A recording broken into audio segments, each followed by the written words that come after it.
Welcome to my class. Today we will discuss about very interesting and important topic nationalism in India. Bharat में राष्ट्रवाद. क्या है राष्ट्रवाद? क्या समझते हो आप नेशनलिज्म से?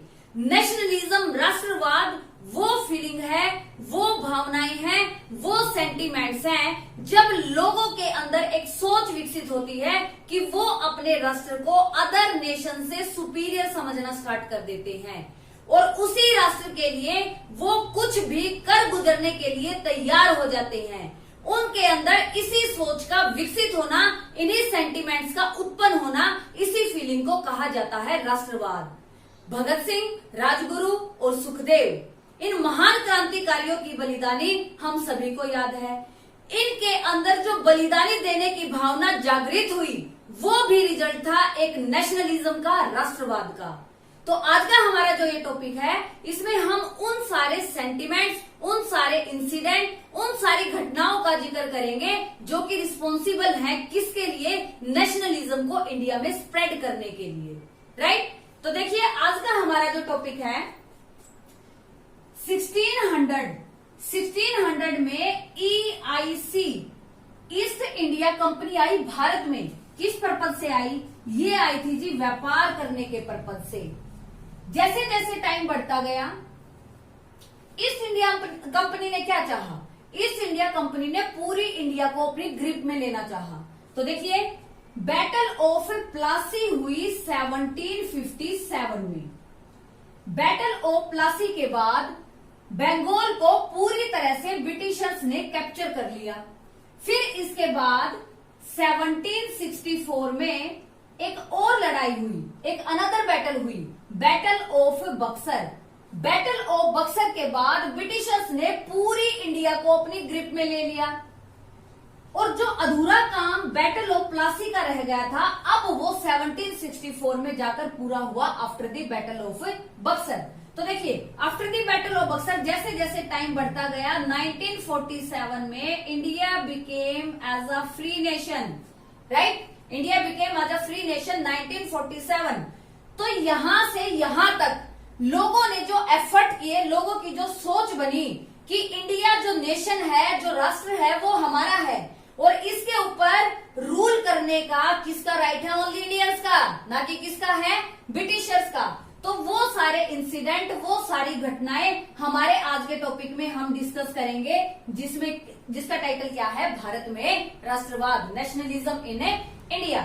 तो देखिए काफी इंपॉर्टेंट टॉपिक है ये हमारा जो आज का टॉपिक है, ना केवल एनटीएससी पॉइंट ऑफ व्यू से बल्कि हर जनरल कॉम्पिटिटिव एग्जाम में एग्जामिनर का काफी फेवरेट एरिया रहा है ये. तो देखिए हम अपने टॉपिक की शुरुआत करेंगे 1885 फॉर्मेशन ऑफ कांग्रेस.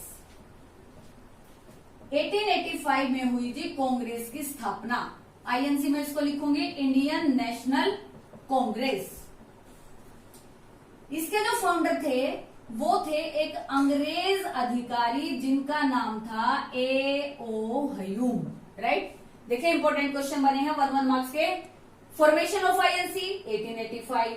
फाउंडर इसके कौन? A.O. ह्यूम. और इसके जो फर्स्ट प्रेसिडेंट बने थे वो बने थे W.C. बनर्जी. W.C. बनर्जी इसके फर्स्ट क्या बने थे? अध्यक्ष कांग्रेस के. 1905 में बंगाल का पार्टीशन हुआ. When was partition of Bengal? 1905. Most important, focus करें आप. बंगाल पार्टीशन 1905. देखिए क्या हुआ था. 1905 में बंगाल के विभाजन कर दिया, बंगाल को 2 टुकड़ों में डिवाइड कर दिया. ये तो हमारा हो गया वेस्ट बंगाल और ये हमारा कौन सा हो गया? ईस्ट बंगाल. राइट. जैसे जैसे टाइम बढ़ता गया, ये ईस्ट बंगाल जब इंडिया एक फ्री नेशन हुआ 1947 में, ये बन गया जी ईस्ट पाकिस्तान. राइट. फिर 1947 के बाद 1971 में ईस्ट पाकिस्तान को बना दिया बांग्लादेश. कौन सा देश? बांग्लादेश. और इस टाइम पे इंडिया की जो पीएम थी वो थी श्रीमती इंदिरा गांधी जी. कौन थी? Shrimati Indira Gandhi ji. Who known as the iron lady of India? Yes, यही great personality Shrimati Indira Gandhi ji, known as iron lady of India. Most important question है। तो एक क्वेश्चन चलो मैं आपसे और डिस्कस करती हूँ। Who known as the iron man of India? इसका आंसर मैं नहीं बताऊंगी, कमेंट सेक्शन में आप खुद इसका आंसर करोगे। Who known as the iron man of India? Yes, 1905 में बंगाल पार्टीशन हो चुका था। किसने किया था? लॉर्ड कर्जन ने। 1911 में ब्रिटिशर्स गवर्नमेंट ने देखिए अनाउंसमेंट की इंडिया के अंदर। उस टाइम पे इंडिया की कैपिटल कौन सी थी? उस टाइम पे इंडिया की कैपिटल थी कोलकाता। तो उन्होंने क्या अनाउंसमेंट की कि अब भारत की राजधानी कोलकाता ना रहकर कौन सी बनेगी? दिल्ली, राइट। तो 1911 में ये डिक्लेयर कर दिया कि अब भारत की राजधानी होगी दिल्ली, और 1912 में भारत की जो राजधानी बना दिया गया किसको? दिल्ली को। 1911 में अनाउंसमेंट हुई, 12 में राजधानी बन गई दिल्ली, राइट। यस, उसके बाद देखिए 1914 to 1918 first world war started in 1914, ended in 1918, right. और 1915 में देखिए मोस्ट इंपोर्टेंट 1915, देखिए मैं आपको कुछ और बताऊंगी। 1885 में अभी थोड़े टाइम पहले हमने डिस्कस किया था formation of INC, Indian national Congress की फॉर्मेशन हो चुकी थी। तो ये जब आईएनसी थी ये अपने इफेक्टिव रूप में, राइट, अपने प्रभावशाली रूप में कब आई थी? ये आई थी with the entry of Mahatma Gandhi ji की एंट्री के साथ। तो यहीं से देखिए when was Gandhi ji came back in India? Very good, 1915। Gandhi ji Bharat लौटे कब? 1915 के अंदर। तो यही देखिए नेक्स्ट हमारी डेट सीक्वेंस होगी। गांधी जी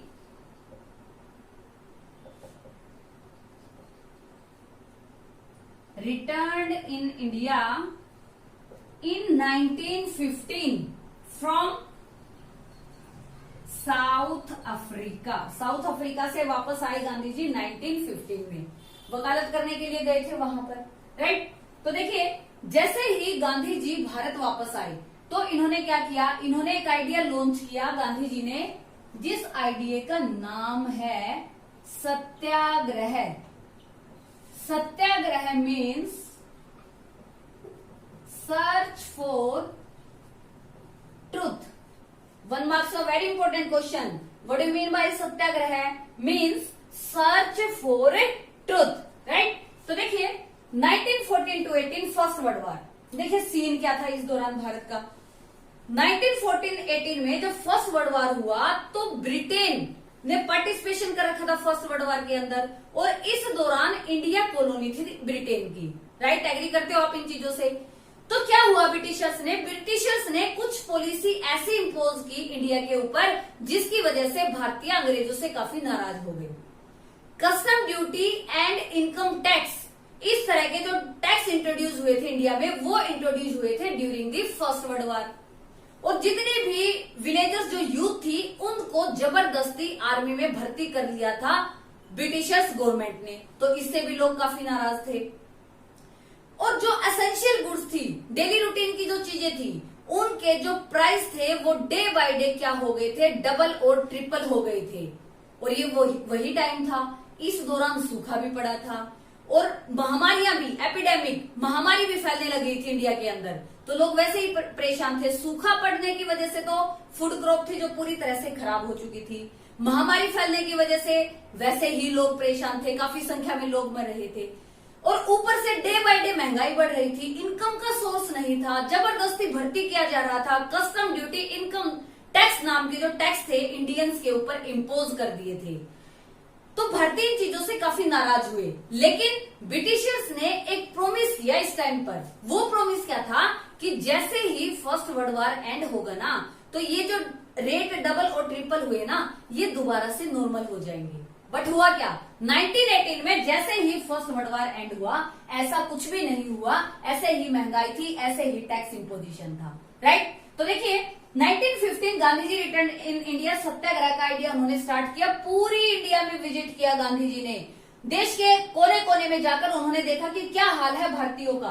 तो देखिए 1916 most important, 1916 to 17 Gandhi ji गए बिहार स्टेट में और वहां जाकर उन्होंने क्या देखा। देखिए वहां जाकर उन्होंने एक मूवमेंट स्टार्ट किया जिस मूवमेंट का नाम है चंपारण मूवमेंट, राइट। तो 1 मार्क्स का क्वेश्चन देखिए यहीं से बनेगा।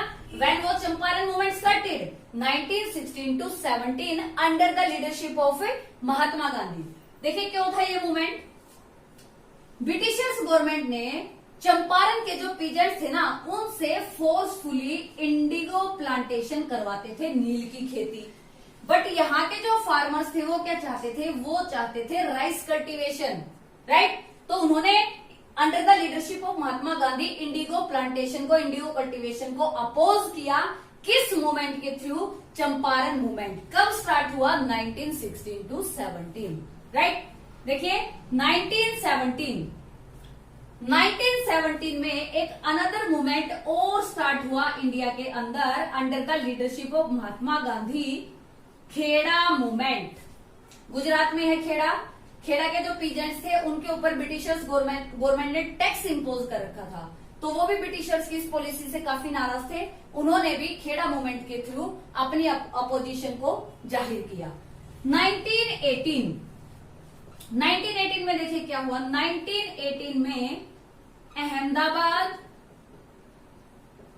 Cotton mill strike, Ahmedabad cotton mill strike started in 1918 under the leadership of Mahatma Gandhi, right. तो इसमें क्या था? जो कॉटन मिल्स में काम करने वाले जो वर्कर्स थे ना उनके लिए वर्किंग आवर्स फिक्स नहीं थे, ना ही उनकी इनकम फिक्स थी। उनसे काम तो ज्यादा घंटे करवाया जाता था, लेकिन जितना काम उनसे करवाया जाता था उतना वेतन उन लोगों को नहीं दिया जाता था।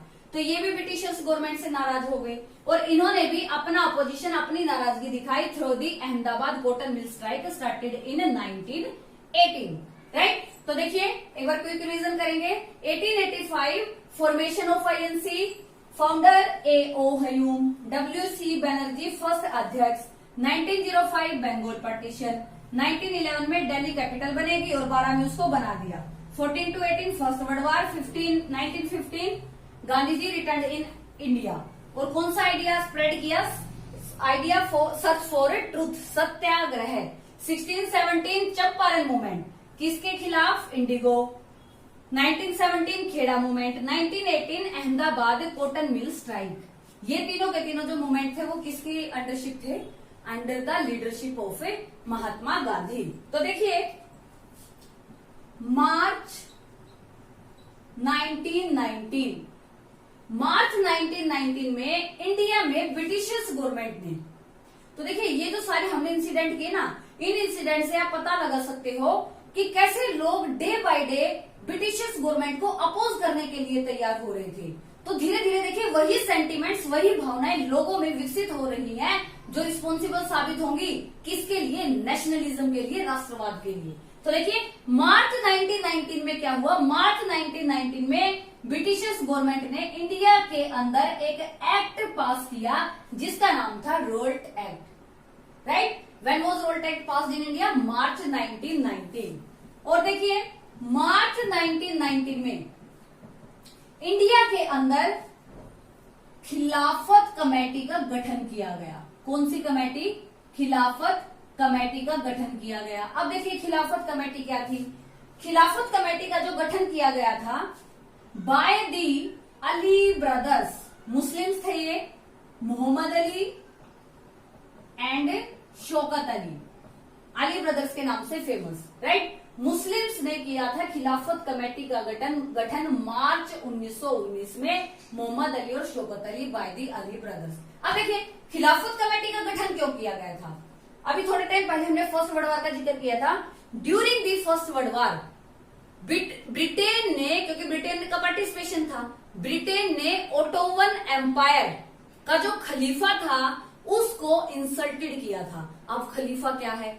खलीफा is the spiritual head of Muslims. मुसलमानों का जो आध्यात्मिक नेता होगा ना, जो हेड होगा, उसको बोला जाता है खलीफा। तो ब्रिटेन ने ड्यूरिंग फर्स्ट वर्ल्ड वॉर उसको इंसल्टेड किया था। और अपने इसी अपमान का बदला लेने के लिए सारे के सारे मुस्लिम्स एकजुट हो गए थे और इंडिया के अंदर भी मार्च 1919 में एक कमेटी का गठन किया गया था जिसका नाम था खिलाफत कमेटी। तो देखिए 6 अप्रैल 1919 रोल्ट एक्ट पास किया था मार्च में। अब रोल्ट एक्ट को इंप्लीमेंट कर दिया इंडिया के अंदर, राइट। देखिए 2 क्वेश्चन है इससे related. When was Rowlatt Act passed in India? March 1919। When was Rowlatt Act implemented in India? लागू कब किया गया? ये लागू किया गया आपका 6 अप्रैल 1919, right. Rowlatt Act is also known as Black Act. इसको बोला जाता है काला कानून। अब देखिए क्यों बोला गया इसको ब्लैक एक्ट, रोल्ट एक्ट को? क्योंकि ये जो रोल्ट एक्ट था ये था बिना वकील, बिना दलील और बिना अपील का कानून। कैसे? ब्रिटिश गवर्नमेंट को जिसके ऊपर भी डाउट हुआ उसको विदाउट एनी टेल, बिना किसी पूछताछ के उसको सीधा जेल में डाल देते थे। According to which act? According to Rowlatt Act, जो कि इंप्लीमेंट हुआ 6 अप्रैल 1919। तो देखिए रोल्ट एक्ट के तहत 2 रिवोल्यूशनरी अरेस्ट हुए। एक तो थे डॉक्टर सत्यपाल और एक थे doctor Saifuddin. Doctor Satyapal, doctor Saifuddin, दोनों के दोनों बिलोंग करते थे जी अमृतसर से। कहां से बिलोंग करते थे? अमृतसर से, राइट। तो अकॉर्डिंग टू रोल्ट एक्ट दोनों को अरेस्ट कर दिया गया। तो देखिए क्या हुआ, अब इंडियन जो थे वो डे बाय डे नाराज हो रहे थे ब्रिटिशर्स गवर्नमेंट की पॉलिसी से। तो रोल्ट एक्ट से भी नाराज थे, तो लोगों ने रोल्ट एक्ट को अपोज किया, राइट। तो ब्रिटिशर्स गवर्नमेंट ने क्या एजेंडा बनाया कि इंडियंस को इकट्ठे नहीं होने देना है, उनको ये मौका ही नहीं देना कि वो ब्रिटिशर्स गवर्नमेंट को अपोज करें। तो इसके लिए ब्रिटिशर्स गवर्नमेंट ने अमृतसर में एक लॉ को इंप्लीमेंट किया। कौन से लॉ को? मार्शल लॉ को। किसको? मार्शल लॉ को। अब मार्शल लॉ क्या है? मार्शल लॉ का मतलब क्या है? धारा 144 का तो पता है ना आपको, खुलेआम कहीं भी ज्यादा भीड़ के रूप में हम इकट्ठा नहीं हो सकते। तो मार्शल लॉ में भी क्या था, ऐसे ही लोग इकट्ठे नहीं हो सकते। और इस लॉ के अकॉर्डिंग मिलिट्री का जो हाईएस्ट रैंकिंग ऑफिसर होगा वो पूरी कंट्री की कमांड को अपने हाथ में ले लेगा। और मार्शल लॉ के अकॉर्डिंग जो मिलिट्री का हेड था वो था general Dyer. General Dyer military का हेड था उस टाइम पे। अब देखिए क्या हुआ, 13 अप्रैल इस दिन सिखों का एक फेस्टिवल होता है, बैसाखी फेस्टिवल, है ना। बैसाखी फेस्टिवल मेले को देखने के लिए लोग इकट्ठे हुए थे जलियांवाला बाग में। अब जलियांवाला बाग क्या है? जलियांवाला बाग एक जगह है जो कि लोकेटेड है अमृतसर में, राइट, पंजाब में, अमृतसर में लोकेटेड है। और यहाँ पर देखिए इसकी फीचर क्या है, ये जो जलियांवाला बाग है इसके एंट्री और एग्जिट का एक ही पॉइंट है, अंदर जाने का भी एक ही रास्ता और बाहर आने का भी एक ही रास्ता। तो general Dyer on the day 13 April 1919 अपनी ट्रूप्स के साथ पहुंच गया कहां पर? जलियांवाला बाग में। अब कुछ लोग तो बैसाखी फेयर देखने गए थे, कुछ लोगों का एजेंडा क्या था कि भी लोगों की भीड़ है और यहाँ पर क्या डिस्कशन करेंगे, इसी मार्शल लॉ के बारे में, रोल्ट एक्ट के बारे में डिस्कस करेंगे, ठीक है। तो कुछ विलेजर्स भी, ग्रामीण इलाकों से भी लोग आए थे जो इस जलियांवाला बाग में इकट्ठे हो गए, क्योंकि उन लोगों को नहीं पता था कि अब अमृतसर में क्या लगा है, अब अमृतसर में मार्शल लॉ लगा है, क्योंकि नहीं पता होगा, क्योंकि वो टाइम है जब टेक्नोलॉजी नहीं थी, नहीं था पॉसिबल कि अब तो इंटरनेट मीडिया के थ्रू सारा का सारा फैलाव हो जाता है, लेकिन उस टाइम पे ऐसा पॉसिबल नहीं था।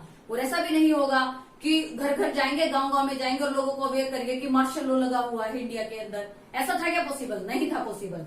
तो 13 अप्रैल 1919 को जो जलियांवाला बाग में लोग इकट्ठे हुए थे, जनरल डायर अपनी ट्रूप्स को लेकर पहुंच गया वहां और उसने ऑर्डर दे दिया किसका? फायरिंग करने का।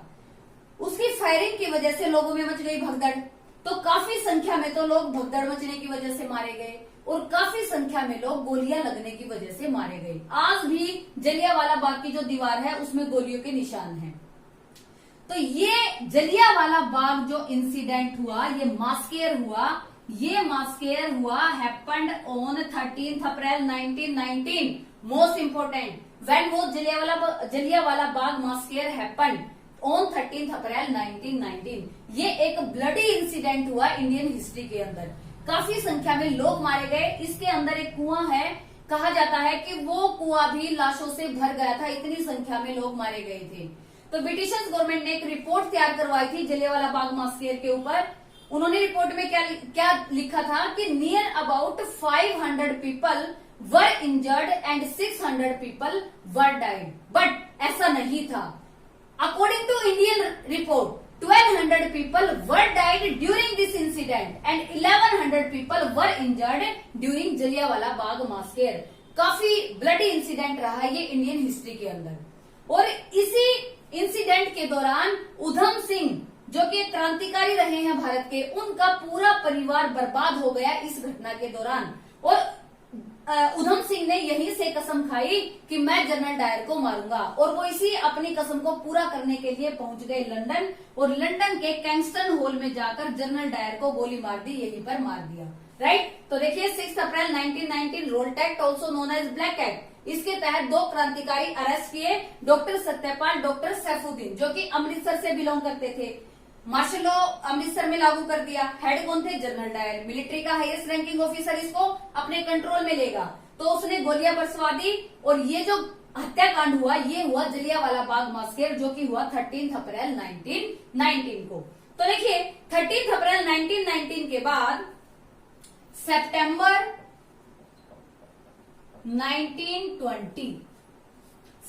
1920 मैंने आपको खिलाफत कमेटी बताया था अभी थोड़े टाइम पहले। सितंबर 1920 में कोलकाता के अंदर आईएनसी का एक सेशन हुआ, कांग्रेस का एक सेशन हुआ, कोलकाता सेशन के नाम से फेमस है, जो कि कब हुआ? सितंबर 1920। अब देखिए कोलकाता सेशन में क्या हुआ। कोलकाता सेशन में गांधी जी ने कांग्रेस के अदर लीडर से बातचीत की और उनको एग्री किया कि अब जो कांग्रेस है वो सपोर्ट करेगी किसको? खिलाफत को। कांग्रेस सपोर्ट करेगी किसको जी? खिलाफत को। और आगे चलकर खिलाफत के साथ साथ ये डिमांड करेगी किसके लिए? स्वराज के लिए। इट मीन्स जो स्वराज का आइडिया है उसको भी आगे बढ़ाएगी अब इंडियन नेशनल कांग्रेस। ये बात किस सेशन में? कोलकाता सेशन में। कब हेल्ड हुआ? सितंबर 1920। तो इसके बाद देखिए दिसंबर 1920 कांग्रेस का एक और सेशन हेल्ड हुआ, जो कि हेल्ड हुआ था जी नागपुर में। नागपुर सेशन के नाम से फेमस है ये। नागपुर सेशन दिसंबर 1920। इसमें क्या हुआ नागपुर सेशन में? नागपुर सेशन में NCM means non cooperation movement, मतलब ब्रिटिशर्स को अब कोऑपरेट नहीं करेंगे, बल्कि क्या करेंगे? उनके साथ सहयोग नहीं करेंगे, उनका असहयोग करेंगे। तो नॉन कोऑपरेशन का जो आइडिया था वो नागपुर सेशन में लिया गया कि अब Indian national Congress non cooperation movement चलाएगी दिसंबर 1920। तो देखिए स्वराज का जो आइडिया फॉर्म्ड हुआ इंडिया के अंदर जो स्प्रेड हुआ। देखिए गांधी जी ने एक बुक लिखी थी जिसका टाइटल था Hind Swaraj. Gandhi ji written a book जिसका नाम क्या था? हिंद स्वराज।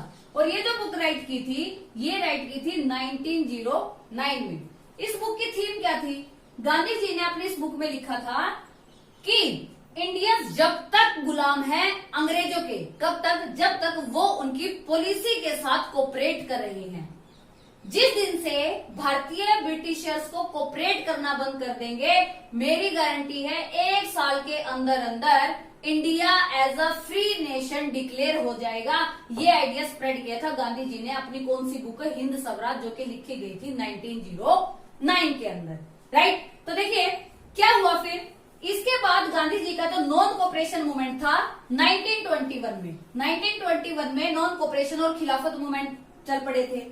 अब नॉन कोऑपरेशन मूवमेंट का जो स्प्रेड आउट था इंडिया के अलग अलग हिस्सों में, उसका जो स्प्रेड आउट था वो कैसे हुआ? एनसीएम प्लस खिलाफत मूवमेंट दोनों के दोनों इकट्ठे चले थे 1 जनवरी 1921 में, राइट। 1 मार्क्स का इंपोर्टेंट क्वेश्चन है, एनसीएम प्लस खिलाफत 1 जनवरी 1921 में। तो अब देखिए जो एनसीएम था ना, नॉन कोऑपरेशन, भाई कंट्री के अलग अलग हिस्सों में ये कैसे स्प्रेड आउट हुआ, लोगों ने इसको किस तरीके से लिया, कि क्या आइडिया है एनसीएम का। तो देखिए स्टार्टिंग में हम जिक्र करेंगे टाउन्स के अंदर, कि टाउन्स के अंदर कैसे लोगों की सोच थी एनसीएम को लेकर। टाउन्स में क्या हुआ नॉन कोऑपरेशन मूवमेंट के दौरान, जितने भी गवर्नमेंट स्कूल्स कॉलेज के प्रिंसिपल्स थे, टीचर्स थे, उन्होंने अपनी पोस्ट से रिजाइन कर दिया था, इस्तीफे दे दिए थे। स्टूडेंट्स ने स्कूल और कॉलेज छोड़ दिए थे, और वकीलों ने वकालत करनी छोड़ दी थी। और जो वुमेन डिपार्टमेंट था, उन्होंने लिक्विड शॉप्स को घेराबंदी में ले लिया था, और जितनी भी फॉरेन गुड्स थी उनको बॉयकॉट किया था, उनका बहिष्कार किया था, राइट। तो यहां से बॉयकॉटेड के बाद क्या हुआ, यहां पर प्रचलन में आई खादी, खादी का यूज करना लोगों ने शुरू कर दिया। तो अब देखिए वैसे तो काफी फेमस हुआ मूवमेंट, लेकिन धीरे धीरे थोड़े टाइम के बाद इसका जो स्प्रेड आउट था उसमें कुछ कमी आ गई, उसकी स्पीड में कमी आई। उसके रीजन क्या थे, एक तो इंडिया के अंदर जो अल्टरनेटिव इंडियन इंस्टीट्यूशन थे उनकी लैकिंग थी, उनकी कमी थी, राइट। लोगों के पास ऑप्शन नहीं थे, और खादी जो कपड़ा था वो काफी एक्सपेंसिव था, तो लोगों की मजबूरी होगी दोबारा से फॉरेन क्लोथ्स को, फॉरेन गुड्स को यूज करने की, क्योंकि वो उनको सस्ते दामों पर मिल जाते थे। तो दोबारा से लोगों ने मजबूरी में आकर दोबारा से अपने पदों को संभाल लिया, और खादी का यूज छोड़कर दोबारा से जो फॉरेन क्लोथ्स थे उनका यूज करना स्टार्ट कर दिया।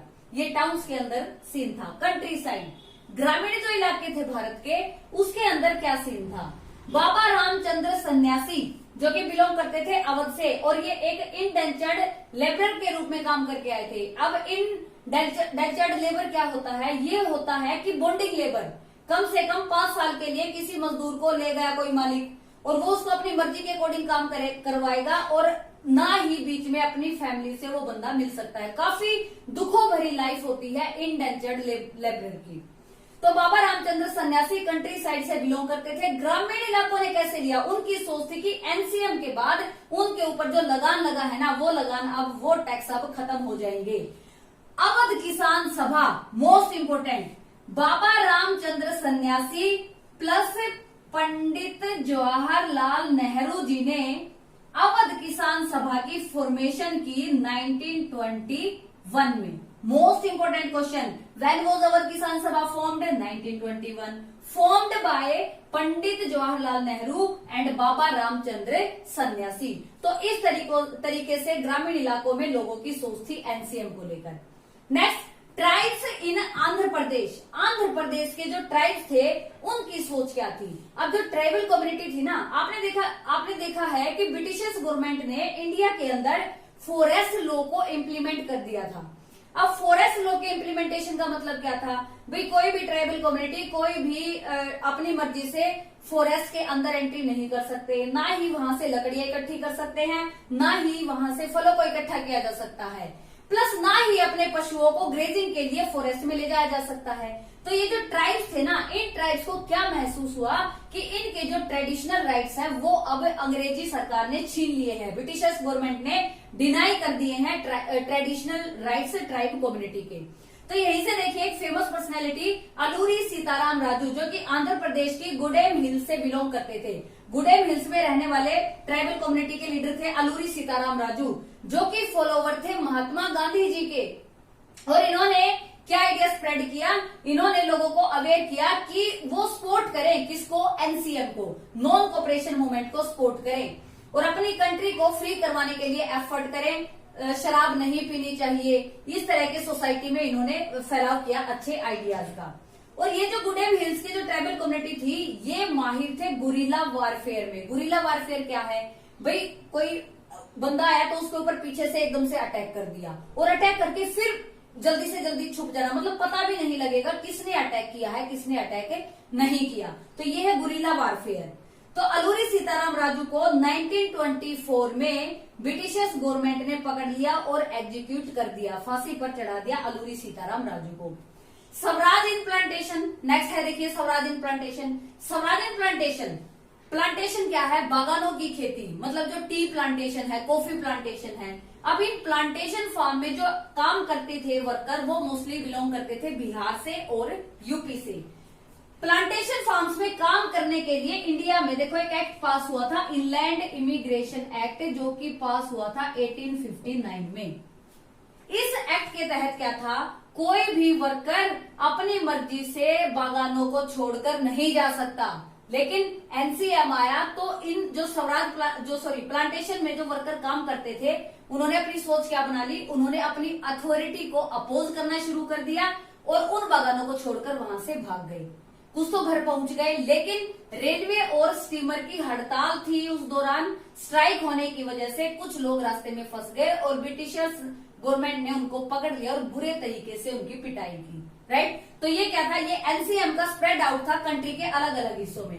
फर्स्टली टाउन्स के अंदर हमने देखा खादी का, और ये सीन सारा कंट्री साइड ग्रामीण इलाकों में, जिसमें बाबा रामचंद्र सन्यासी, Pandit Nehru, Awadh Kisan Sabha formed in 1921। Tribes in Andhra Pradesh, Alluri Sitarama Raju का जिक्र किया, guerrilla warfare, Alluri Sitarama Raju caused by Britishers government in 1924 and executed. Swaraj in plantation, inland immigration act 1859। Right, देखिए चोरा चोरी इंसिडेंट, मतलब इन सीन से क्या पता लगता है कि लोगों ने ब्रिटिशर्स गवर्नमेंट को अपोज करना स्टार्ट कर दिया। तो अब 5 फेब 1922 में इंडिया में एक घटना और घटी, जिसका नाम क्या है, चोरा चोरी इंसिडेंट।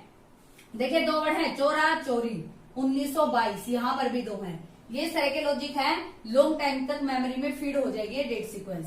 5 फेब 1922 चोरा चोरी इंसिडेंट।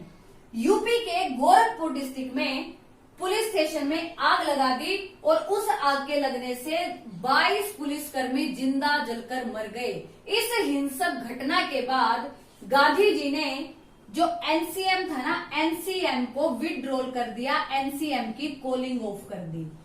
राइट, तो क्वेश्चन आता है 1 मार्क्स का, after which incident Gandhi ji withdraw, ये you can say calling off the NCM, non cooperation movement, withdrawal कर दिया किसके बाद, चोरा चोरी घटना होने के बाद, जो कि हुई थी 5 फेब 1922 को।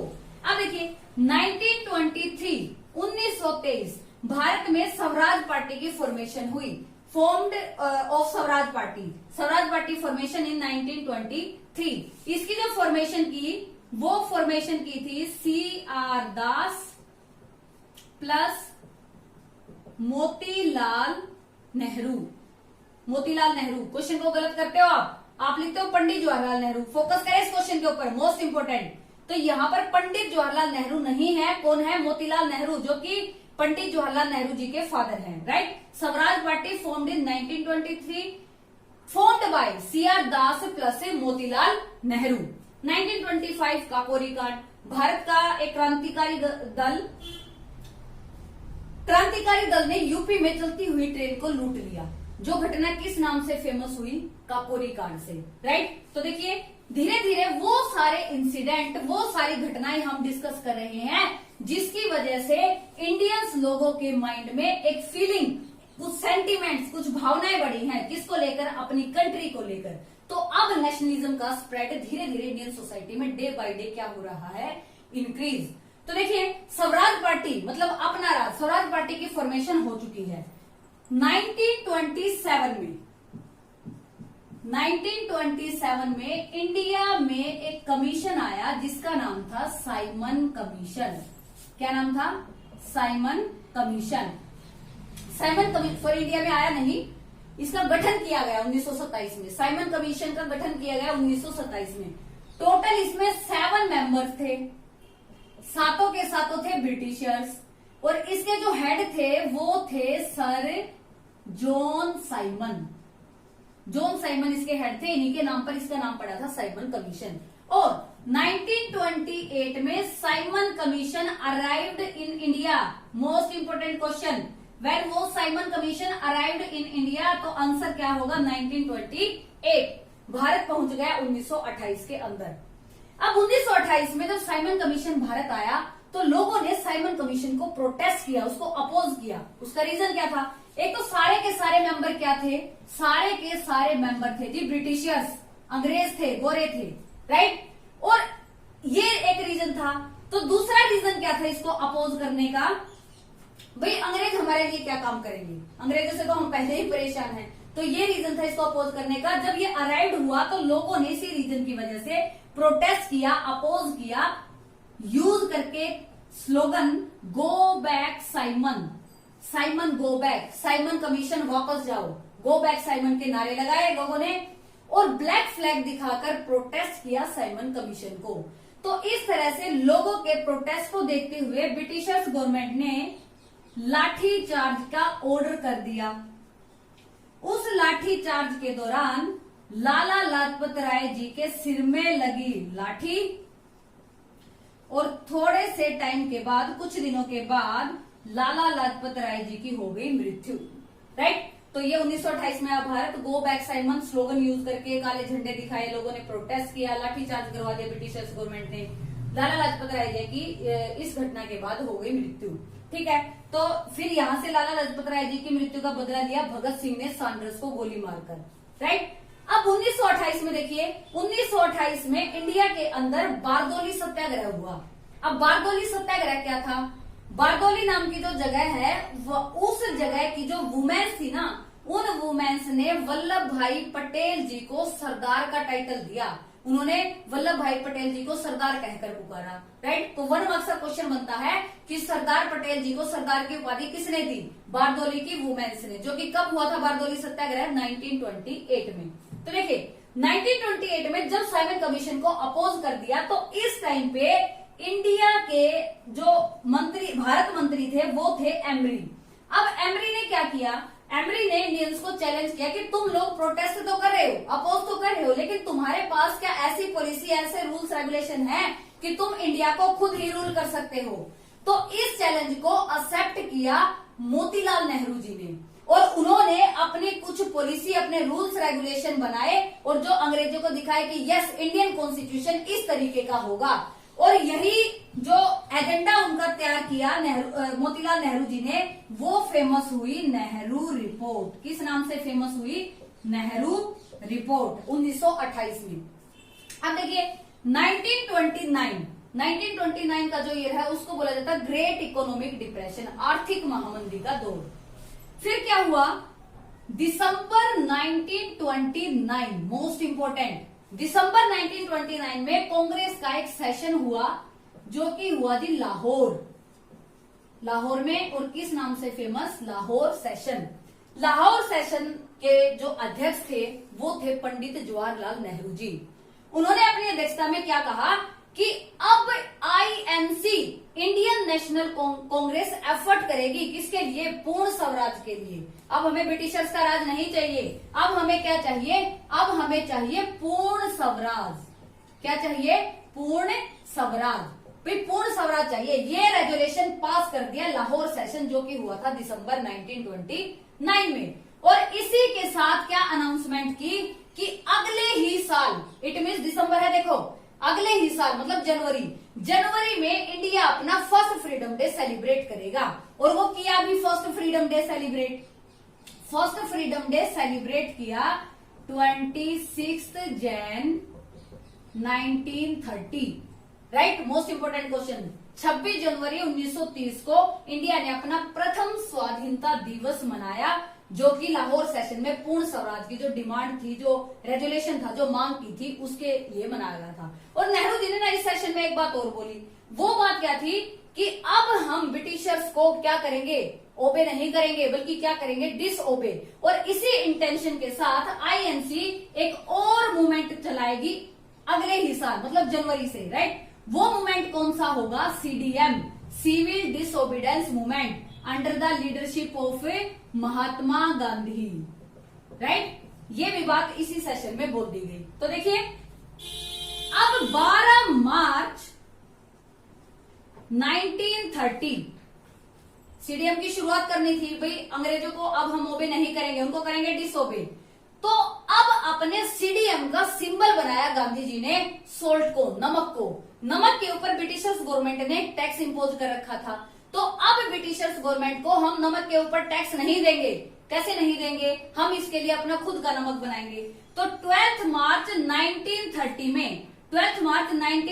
में गांधी जी ने एक यात्रा शुरू की, जो कि किस नाम से फेमस है? दांडी मार्च। दांडी मार्च ऑल्सो नोन एज सोल्ट मार्च, इसको बोला जाता है सोल्ट मार्च। देखिए, तो ये जो सोल्ट मार्च गांधी जी ने स्टार्ट किया 12 मार्च 1930 से, ये थी जी 240 किलोमीटर यात्रा, 10 किलोमीटर पर डे चलते थे। टोटल गांधी जी के साथ फॉलोवर थे 78 प्लस एक अगर गांधी जी को भी मिला दे तो 79 इसके फॉलोवर थे विद महात्मा गांधी। वैसे कितने थे? 78, राइट। और ये जो यात्रा थी ये चले थे साबरमती आश्रम, कहां से? साबरमती आश्रम टू डांडी बीच। डांडी बीच पर पहुंच गए ये 5 अप्रैल 1930, राइट। 12 मार्च को चले थे, 5 अप्रैल 1930 को पहुंच गए। टोटल जो ये यात्रा थी ये थी 24 डेज की, 24 दिन की यात्रा थी, पैदल यात्रा थी, ऑन फीट थी। तो अगले ही दिन जब 5 अप्रैल को पहुंच गए और डांडी बीच पर पहुंचने के बाद सी वाटर को बॉईल किया और अपना खुद का नमक बनाया, राइट। नमक के ऊपर जो टैक्स था उसको तोड़ दिया। अगले ही दिन 6 अप्रैल 1930 को गांधी जी ने मूवमेंट को स्टार्ट कर दिया। कौन से मूवमेंट को? Civil disobedience movement, right. Civil disobedience movement याद रखेंगे आप। सिविल डिसओबीडेंस मूवमेंट मतलब 3 वर्ड है तो 1930। नॉन कोऑपरेशन 2 वर्ड है तो क्या है? नॉन कोऑपरेशन 2 वर्ड है 1920। आप इस तरीके से। नेक्स्ट है राउंड टेबल कॉन्फ्रेंस। देखिए 3 राउंड टेबल कॉन्फ्रेंस हुई। फर्स्ट राउंड टेबल कॉन्फ्रेंस 12 नवंबर 1930 को, सेकंड हुई 7 सितंबर 1931 को और थर्ड राउंड टेबल कॉन्फ्रेंस हुई 17 नवंबर 1932 को। अब देखिए ये तीनों की तीनों जो राउंड टेबल कॉन्फ्रेंस हुई ये हेल्ड हुई थी तीनों की तीनों लंदन में, लंदन के अंदर हेल्ड हुई थी। फर्स्ट राउंड टेबल कॉन्फ्रेंस 12 नवंबर 1930 को जो हेल्ड हुई थी। देखिए इसके बाद क्या क्या हुआ? गांधी इरविन पैक्ट जो कि हुआ 5 मार्च 1931 को, गांधी और इरविन के बीच में एक समझौता हुआ जो कि हुआ था 5 मार्च 1931 को। और इस समझौते के बाद क्या किया गांधी जी ने? सीडीएम को, सिविल डिसओबीडेंस मूवमेंट को गांधी जी ने कर दिया बंद, कोल्ड ऑफ कर दिया, right. Second round table conference held on 7 सितंबर 1931। इसके बाद देखिए क्या हुआ? फर्स्ट जो राउंड टेबल कॉन्फ्रेंस हुई इसके बाद क्या बोला गया? एक बात और बोली गई थी सीडीएम को बंद करने के बाद कि INC Indian national Congress participate करेगी किसमें? सेकेंड राउंड टेबल कॉन्फ्रेंस में। और आईएनसी ने पार्टिसिपेट किया सेकेंड राउंड टेबल कॉन्फ्रेंस में। और लंदन से जब गांधी जी वापस आए तो वापस आते ही उन्होंने सीडीएम को रीलॉन्च कर दिया, क्योंकि कोई भी ना फर्स्ट ना सेकंड ना third round table conference success नहीं हुई थी। तो जैसे ही सेकंड राउंड टेबल में भाग लेने के बाद वापस आए गांधी जी तो भारत आते ही उन्होंने सीडीएम को रीलॉन्च कर दिया। फर्स्ट के बाद तो देखिए सीडीएम को क्या कर दिया? बंद कर दिया। और सेकंड राउंड टेबल के बाद सीडीएम को रीलॉन्च कर दिया गांधी जी ने। और वहां गांधी जी और अंबेडकर के बीच में कुछ कॉन्फ्लिक्ट्स हुए थे, राइट। तो भारत आने के बाद गांधी और अंबेडकर के बीच में एक समझौता हुआ था जो है जी आपका पूना पैक्ट, पूना समझौता, पूना पैक्ट हुआ था sign between Mahatma Gandhi and Ambedkar 25 सितंबर 1932, 25 सितंबर 1932 को। इस समझौते में ना तो गांधी जी खुद गए थे ना अंबेडकर जी, गांधी जी की साइड से भी कुछ मेंबर गए थे और अंबेडकर जी की साइड से भी कुछ मेंबर गए थे। वहां दोनों ने मिलकर फैसला कर लिया था और वो फैसला फिर उस फैसले से एग्री हो गए थे अंबेडकर भी और गांधी जी भी, राइट। तो पूना पैक्ट 25 सितंबर 1932। इसके बाद हुई थर्ड राउंड टेबल कॉन्फ्रेंस 17 नवंबर 1932। तीनों की तीनों राउंड टेबल कॉन्फ्रेंस में भाग लिया था डॉक्टर बी.आर. अम्बेडकर ने और तेग बहादुर सप्रू।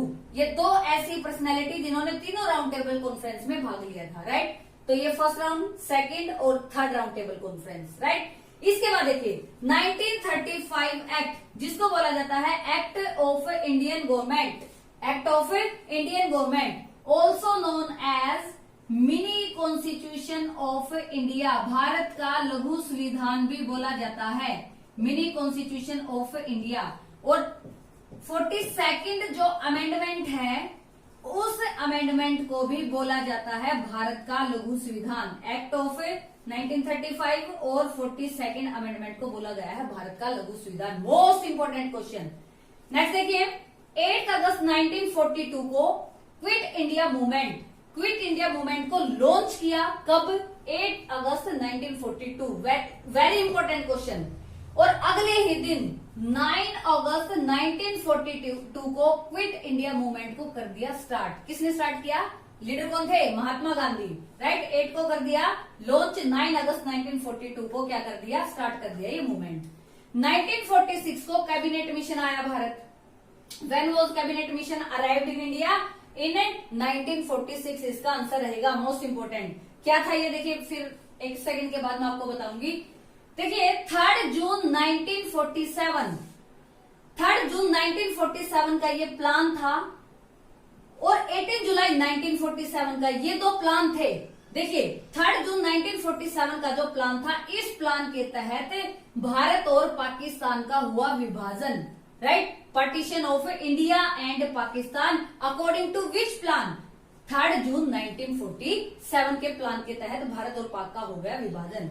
और 18 जुलाई, ये तो था फर्स्ट प्लान, ये है सेकंड प्लान। 18 जुलाई 1947 का जो प्लान था, उसके तहत भारत और पाकिस्तान को मिली आजादी। अब देखिए पाकिस्तान तो डिक्लेयर हो गया एज ए फ्री नेशन 14 अगस्त 1947 को, और इंडिया कब डिक्लेयर हुआ? 15 अगस्त 1947 को। तो सेकंड जो प्लान था 18 जुलाई 1947, इस प्लान के तहत मिली आजादी।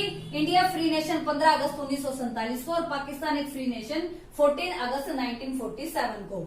ये दोनों के दोनों जो प्लान दिए थे, ये दिए थे लॉर्ड माउंटबेटन, राइट। दोनों के दोनों प्लान दिए थे लॉर्ड माउंटबेटन, 3 जून 1947 का और 18 जुलाई 1947 का। 3 जून के तहत पार्टीशन, 18 जुलाई के तहत फ्रीडम।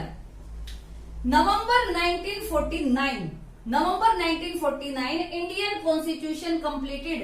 भारतीय संविधान बनकर पूरा हो गया नवंबर 1949 में। देखिए जो संविधान कंप्लीट हुआ, अब संविधान किसने बनाया? संविधान हमारा बनाया किसने? कॉन्स्टिट्यूंट असेंबली ने, संविधान सभा ने, जो कि किसके तहत बनाई थी? जो बनाई थी कैबिनेट मिशन के तहत, राइट। 1946 में कैबिनेट मिशन आया था भारत। इस कैबिनेट मिशन के अकॉर्डिंग संविधान सभा का निर्माण किया गया था और वो संविधान सभा क्या करेगी? भारत के संविधान का निर्माण करेगी। टोटल मेंबर कितने थे इसके? 389। तो नवंबर 1949 को जब इंडियन कॉन्स्टिट्यूशन कंप्लीट हुआ ना, तो यहां तक इसके मेंबर रह गए थे कितने जी? 289। और उस दिन कॉन्स्टिट्यूशन कंप्लीट हुआ तो 284 सदस्यों ने हस्ताक्षर किए थे। 5 मेंबर उस दिन एब्सेंट रह गए थे, राइट। मोस्ट इंपोर्टेंट है, 284 सदस्यों ने हस्ताक्षर किए भारतीय संविधान के ऊपर, राइट। तो देखिए 26 जनवरी 1950 कॉन्स्टिट्यूशन केम इनटू फोर्स। भारतीय संविधान को लागू कर दिया गया। भारतीय संविधान को क्या कर दिया? लागू कर दिया। कब? 26 जनवरी 1950। अब नवंबर में तो पूरा हो गया, लेकिन उसको लागू किया कब? 26 जनवरी को। क्यों? मोस्ट इंपोर्टेंट डेट याद हो तो आपको, मैंने आपको बताया था 26 जनवरी। देखिए याद करिए, ये वही दिन है जिस दिन इंडिया ने अपना फर्स्ट फ्रीडम डे सेलिब्रेट किया था। पूर्ण स्वराज रेजुलेशन, है ना, नेहरू जी ने, जो कि 26 जनवरी 1930 को प्रथम स्वाधीनता दिवस मनाया था। तो ये डेट हो गई थी इंपोर्टेंट, और इसीलिए नवंबर में संविधान पूरा हुआ, लेकिन उसको लागू कब किया? 26 जनवरी 1950 को, केम इनटू फोर्स, राइट। तो देखिए अब भारत आजाद हो चुका है, पाकिस्तान भी आजाद हो चुका है, अपना कॉन्स्टिट्यूशन लागू किया जा चुका है। तो फ्री पाकिस्तान के जो पहले गवर्नर जनरल बने थे, वो बने थे मोहम्मद अली जिन्ना। कौन बने थे? मोहम्मद अली जिन्ना। कौन? पाकिस्तान के फर्स्ट गवर्नर जनरल। और इंडिया के फर्स्ट गवर्नर जनरल कौन बने थे? इंडिया के फर्स्ट गवर्नर जनरल बने थे लॉर्ड माउंटबेटन, जो कि क्या थे? जिन्होंने क्या दिया था? प्लान दिया था। ये दोनों प्लान दिए थे, राइट। तो Lord Mountbatten first governor general बने थे फ्री इंडिया के, जो कि क्या थे? ब्रिटिशर्स थे, राइट। और फ्री इंडिया के फर्स्ट इंडियन गवर्नर जनरल कौन बने थे? वो बने थे जी सी राज गोपालाचारी। सी राज गोपालाचारी। कॉन्स्टिट्यूशन कंप्लीट हो गया। कॉन्स्टिट्यूशन कंप्लीट होने के बाद फ्री पाकिस्तान के जो गवर्नर जनरल बने, वो बने मोहम्मद अली जिन्ना। और फ्री इंडिया के फर्स्ट गवर्नर जनरल बने कौन? Lord Mountbatten. और फ्री इंडिया के फर्स्ट इंडियन बने C Rajagopalachari. Most important question, C Rajagopalachari ऐसे प्रथम भारतीय थे जो स्वतंत्र भारत के प्रथम क्या बने थे, governor general. Right, this was all about this lecture. Thank you so much for listening me, and please share, like and subscribe my channel. Thank you so much.